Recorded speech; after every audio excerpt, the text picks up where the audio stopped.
지난주 마감한 글로벌 증시 전해드리겠습니다. 지난주 금요일 뉴욕 증시는 변동성 장세 속에 일제히 하락했습니다. 다우지수 0.41%, S&P 500 지수 0.35% 내렸고 나스닥 지수는 0.07% 약보합권에 마감했습니다. 다만 주간 기준으로는 3대 지수 모두 일제히 올랐는데요.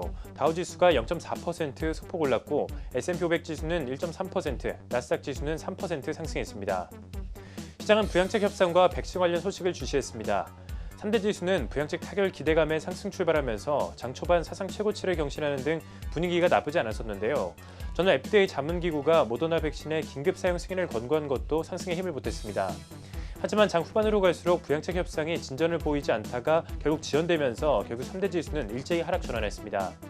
그래도 9천억 달러 규모의 추가 부양책 협상은 주말 동안 치러진 미국 상원의 심야 토론 끝에 우리 시간으로 어제 저녁 잠정 합의됐는데요.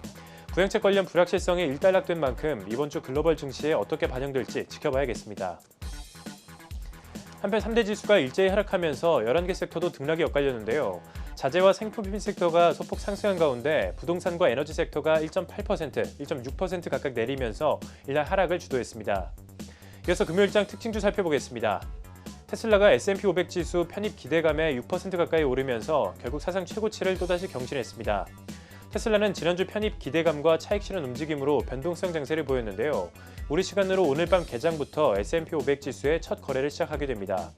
이날 중국의 전기차 회사 니오도 1.5% 올랐는데요. 반면 니콜라는 0.8% 하락했습니다. 이날 증시에 백신 기대감을 안겨줬던 모더나는 FDA 자문기구의 백신 긴급 사용 승인 권고에도 불구하고 차익 실현 거래가 나오면서 2.6% 하락했는데요. 모더나의 주가는 백신 개발 기대감에 지난 6개월 동안 2배 넘게 올랐습니다.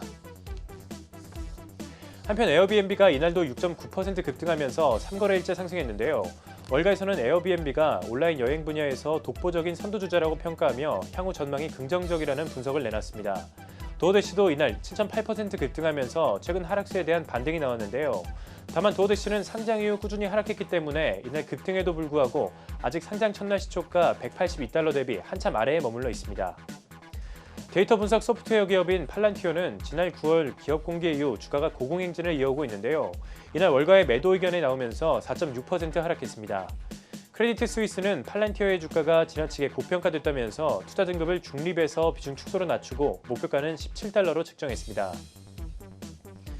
미국 철강회사 유나이티드 스테이츠 스틸은 4분기 실적이 악화될 것이라고 밝히면서 9.1% 급락했습니다.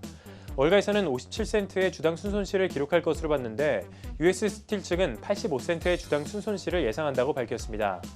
다만 내년에는 철강 수요가 증가할 것으로 보고 재정 상황이 개선될 것이라고도 덧붙였습니다. 마지막으로 상품시장 살펴보겠습니다. 국제유가는 부양책 협상 기대감과 코로나 백신에 대한 낙관론이 지속되면서 상승세에 이어졌습니다. WTI는 1.5% 오른 49달러 선을 거래됐고 브렌트유 역시 1.5% 올랐는데요. 주간 기준으로 WTI는 5.4%, 브렌트유는 4.6% 급등했습니다. 금가격은 달러화가 최근 급락에 대한 반발로 소폭 강세를 보이면서 전일 대비 0.1% 내린 1,889달러 선을 거래됐습니다. 주간 기준으로는 2.5%나 올랐는데요. 이번 주 금값이 지난달 중순 이후 최고치로 오르면서 연말을 앞두고 차익 실현 물량이 출회된 점도 이날 하락 요인으로 작용했습니다. 지금까지 지난주 증시 상황 살펴봤습니다.